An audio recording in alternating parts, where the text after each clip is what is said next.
Hello, magandang araw po para sa Ride BNB. Kung mapapansin nyo po, ito po yung aking account sa FB.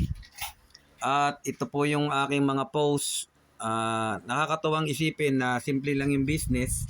Cellphone lang at tinatawag na internet. At 570 pesos, Hello, magandang araw meron ka po, ng no? At ito, earnings. tuloy-tuloy yung tinatawag Pero tingnan nyo po yung mga nagsisi-join. Ang dami online, no?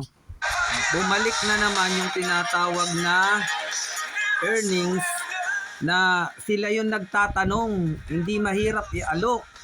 Bakit? Kasi 570 pwede kang kumita ng 1 billion.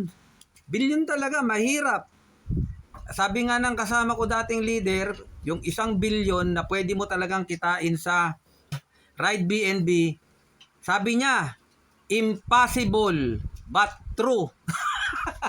Kasi kahit 1% lang ng 1 billion, 10 million pa rin eh. Kaya dito po, napakarami ko pong post. Ayan po, laki ng kinikita nito. Then, ito pa yung mga nag-join. Ang dami. Talagang bumabaha ng 550. Kaya dito po, kayo na po yung bahala. Na yan po, hindi yan pinepeke. No, good morning. Dito po, ito po yung aking organization sa Trust Wallet ko na nakakonect yung Ride BNB. Sa kasalukuyan po, ang aking tao ay nasa, ayan po, tingnan nyo po, 504.